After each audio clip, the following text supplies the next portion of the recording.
Assalamualaikum semuanya, sahabat pecinta anggrek. Apa kabarnya hari ini? Semoga hari ini kita selalu dalam keadaan sehat walafiat, bahagia dan selalu dalam lindungannya. Kalau kemarin saya mau sharing tentang repotting anggrek bulan, maka hari ini kita akan membahas tentang akar anggrek bulan. Seperti dilihat sebelumnya, akar anggrek bulan yang saya mau repotting, akarnya cukup bagus, banyak akar aktifnya. Itulah yang akan kita bahas hari ini sambil kita menikmati si cantik Dorytis pulcherema var champion putih. Kalau tidak salah itu ID-nya ya. Kalau salah boleh di komentar di bawah bagi yang tahu ID-nya. Anggrek ini cukup cantik, walaupun bunganya kecil. Aku suka perpaduan antara warna kuning dan putihnya. Bahkan sayapnya hampir menyerupai sayap kupu-kupu. Bunga ini hanya untuk pemanis aja saat aku menjelaskan tentang akar. Sekarang kita kembali lagi ke akar ya. Akar anggrek bulan itu beda dengan anggrek yang lainnya. Perawatan akar anggrek bulan itu gampang dan susah. Bahkan ada anggrek bulan yang memang akarnya itu sedikit, tidak banyak seperti anggrek bulan lainnya. Biasanya untuk anggrek bulan sogo itu akarnya lebih sedikit dibandingkan dengan anggrek bulan hybrid lainnya. Itu berdasarkan pengalaman pribadi yang Seramo dapatkan selama ini dalam merawat anggrek bulan. Walaupun akarnya sedikit, tapi anggrek bulan sogo itu dia tetap bisa berbunga, walaupun daunnya mungkin tidak sebanyak anggrek yang lainnya. Pada beberapa anggrek yang ada di Seramo, dari segi penyiraman, dari segi pemupukan itu sama dengan anggrek yang lainnya. Bahkan ada sebagian anggrek yang memang akarnya sangat banyak, ada juga yang akarnya sedikit. Itu dipengaruhi oleh indukannya.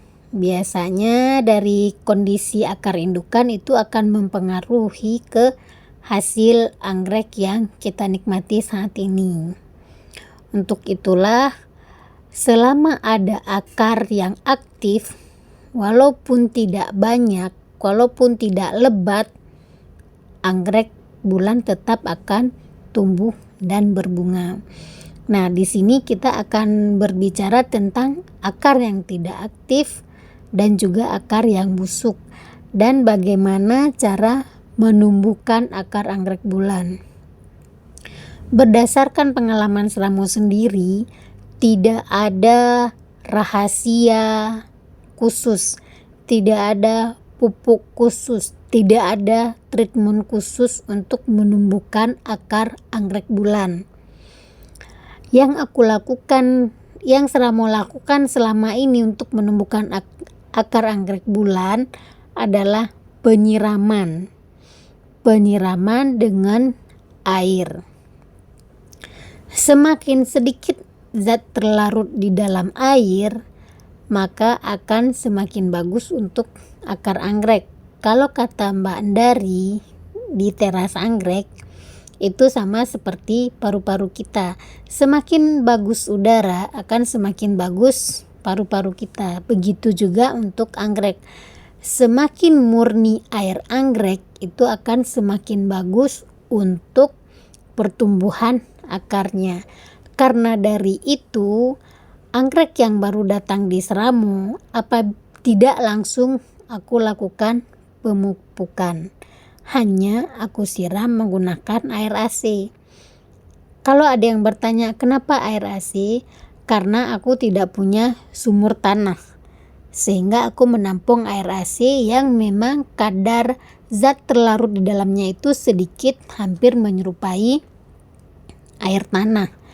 Dengan penyiraman seperti yang aku lakukan selama ini, terbukti berhasil untuk menumbuhkan akar anggrek. Malah kemarin ada bunda yang berkomentar, baru 1 bulan akar anggrekku sudah subur. Apa rahasianya? Tidak ada rahasia khusus, yang ada hanya ke penyiramannya aja. Bagi yang sudah nonton video sebelumnya pasti tahu, Seramo hanya akan menyiram anggrek bulan apabila kondisinya itu sudah benar-benar kering, sudah keperakan. Kenapa benar-benar kering? Dan kering itu berbeda ya. Apabila kering, hari ini dia kering, aku akan menunggu 1 atau 2 hari kemudian baru aku siram. Itulah yang aku sebut waktu istirahat akar. Kalau kata mentorku yang aku ikutin di channel dari kehidupan anggrek, itu channel dari luar, di situ mengatakan akar anggrek butuh masa istirahat. Nah, inilah yang disebut masa istirahat. Hari ini akar kering, kita biarkan 1 atau 2 hari, baru kemudian kita siram. Itu kembali lagi ke alam, karena di alam anggrek itu akan ada musim. Misalnya anggrek di Indonesia akan ada musim hujan dan musim kemarau. Nah, pada saat musim kemarau itulah aku mengambil ilmu bahwa anggrek butuh jeda kering atau istirahat akar. Nah, akar anggrek berbeda-beda. Ini akar doritis, akarnya cukup besar, otomatis dia akan menyerap lebih banyak air. Bisa dilihat tadi akarnya bahkan lebih besar daripada besarnya hampir sama dengan jari kelingkingku ya. Ini bisa dilihat perbedaan akarnya berdua. Mereka berdua sama-sama menumbuhkan akar baru di pangkal batang dan juga di dalam pot. Itu terlihat yang melenting kecil itu akar baru doritis yang tumbuh selama di Seramo.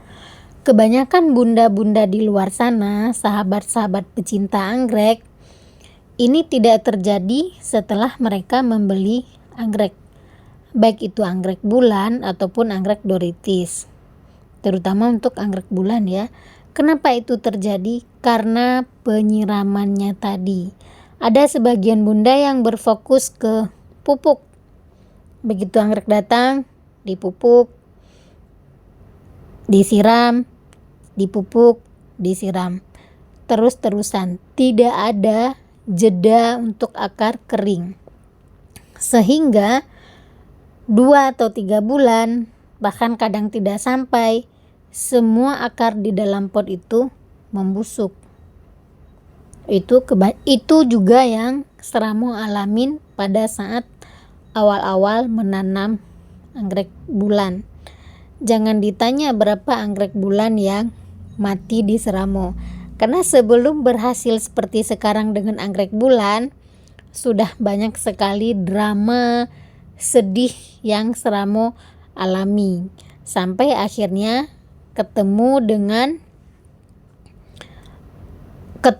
dengan keadaan yang tepat, yang pas, sehingga akar anggrek di Seramo menjadi subur. Ini sengaja anggrek yang udah di sini tidak aku pindahkan untuk contoh kepada bunda-bunda sahabat anggrek. Kalau dilihat sekilas, akarnya ini sudah berwarna perak. Mungkin dengan melihat kondisi akar begini, bunda-bunda akan langsung menyiram akarnya. Itu salah. Menurut pengalaman Seramo, di Seramo kita tidak melakukan itu. Bisa dilihat di dalamnya ada akar aktifnya, Akarnya ada yang memang sudah keperakan, bahkan ada yang berwarna hijau. Di Seramo, kondisi akar kering seperti ini baru akan disiram 2 atau 3 hari ke depan. Jadi aku menunggu benar-benar kondisi akar itu sudah kering, ada jeda istirahatnya, baru kemudian aku siram. Seperti itulah aku memperlakukan semua anggrek yang ada di sini. Dan sejauh ini berhasil. Ini bisa dilihat bahkan dari pangkal batang, dia juga menumbuhkan akar baru. Akar lamanya juga masih bagus. Mudah-mudahan nanti eksperimen tentang akar ini bisa aku videokan di video selanjutnya.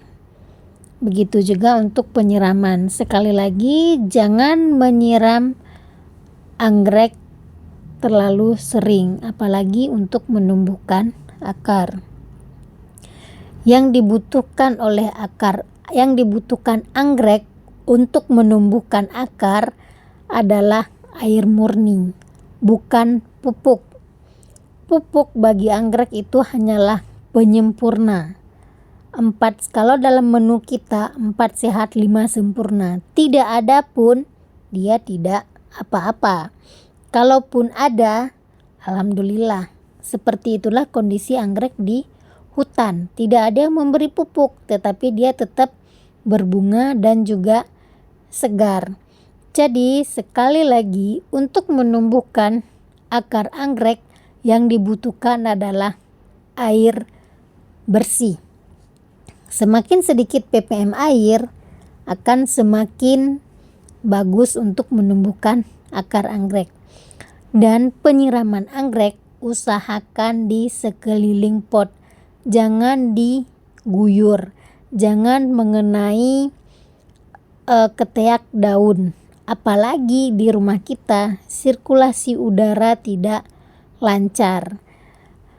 Apabila ada sedikit air yang tergenang di ketiak daun, udara sedikit atau tidak lancar, itu akan menyebabkan kebusukan pada anggrek. Cukup disiram di bagian tepi pot saja. Apalagi untuk media moss seperti ini, itu disiram di tepi pot, basahnya akan sampai ke akar atas atau ke pangkal, karena memang dia sangat banyak menyerap air. Itulah kondisi moss. Akar anggrek tumbuh atau tidaknya itu tidak dipengaruhi oleh media. Mau media apapun, mau itu leka, mau itu moss hitam, mau itu moss putih, ataupun itu juga kulit pinus, terus juga cacahan pakis, selama penyiramannya benar, akar anggrek pasti akan tumbuh dengan subur. Sekali lagi, jangan buru-buru memberikan pupuk pada anggrek yang baru kita beli. Cukup fokus hanya menyiram dengan air saja sampai akarnya tumbuh.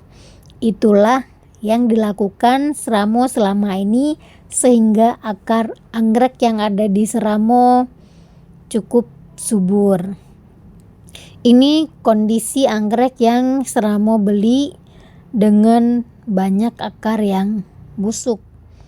Dengan penyiraman hanya dengan air saja, anggrek ini sudah menumbuhkan akar di pangkal batang atau di pangkal daun. Itu bisa dilihat kondisi akarnya. Ini di dalamnya medianya moss. Aku campur dengan hidroton. Aku suka hidroton karena memang lebih terlihat rapi dan cantik aja. Dan juga untuk penyiraman aku lebih suka ya, tidak ada bakunya harus hidroton. Ini bisa dilihat kondisi di dalam pot. Banyak akar yang pada saat aku beli membusuk. Ini memang pada saat datang ke Seramo, akar ini sudah membusuk, sehingga akar busuk dan lembeknya itu aku buang, aku tinggalkan akar kawatnya. Karena apabila akar kawat itu masih licin, dia masih belum rapuh, dia masih bisa menyerap kelembapan. Bisa dilihat di video aku yang kemarin ya. Ini akar di dalam pot tumbuh karena memang tidak banyak akar yang busuk. Yang akar yang lembek tadi sudah aku buang, sehingga kondisi di dalam pot memungkinkan untuk dia menumbuhkan akar. Akhirnya akar di dalam pot tumbuh, akar di atas pun tumbuh. Ini hanya dengan penyiraman air saja. Bagi bunda-bunda yang ingin menumbuhkan akar anggrek, boleh dicoba selama sebulan ke depan. Selama sebulan setelah menonton video ini, cukup siram saja anggreknya dengan air. Penyiramannya seperti tadi, disiram dengan air, kemudian ditunggu sampai benar-benar kering, baru kemudian disiram lagi. Itulah alasan kenapa aku selalu memakai pot bening, agar aku bisa melihat kondisi akar di dalam pot. Dengan aku tahu warna akar di dalam pot, kondisi akar di dalam pot, tidak akan salah dalam penyiraman. Bisa dilihat ini bahkan ada lumutnya ya. Karena memang penyiraman di seramo untuk kondisi begini biasanya aku rendam. Untuk media moss direndamnya tidak selama yang medianya full hidroton. Itu ada di cara seramo menyiram anggrek, itu bisa dilihat di video selanjutnya ya. Jadi untuk bunda-bunda yang baru beli anggrek, ingin akarnya banyak, coba diterapkan saran dari seramo. Apabila tidak ada air sumur atau tidak ada air tampungan AC, cukup hanya dengan air keran yang ada di rumah atau air pump yang ada di rumah. Syaratnya tidak dicampur dengan pupuk selama kurang lebih 1 bulan. Lihatlah perkembangan akarnya, berhasil atau tidak, nanti bisa komentar ya. Itu apabila banyak akar yang busuk di dalam pot, itu tidak apa-apa. Biasanya dengan mengeringnya daun bagian bawah, mengkerutnya daun bagian bawah, itu terjadi karena dia sedang mengambil semua nutrisi dan gizi yang ada di daun itu untuk menumbuhkan akar anggrek. Apabila di dalam pot keadaannya nyaman, dia akan menumbuhkan akar di dalam pot. Apabila di dalam pot keadaan tidak nyaman, dia akan menumbuhkan akar di pangkal batang. Seperti itulah anggrek bekerja untuk menumbuhkan akarnya. Sekali lagi, rahasianya adalah cukup air bersih atau air murni. Semakin murni, semakin bagus untuk akar anggrek. Aku rasa cukup sekian dulu untuk video tentang akar hari ini. Walaupun penjelasannya panjang lebar, berbelit-belit, aku harap bunda dapat menangkap isi pesan yang aku sampaikan. Akhir kata aku ucapkan wassalam, salam satu hobi dari seramo anggrek. Dadah.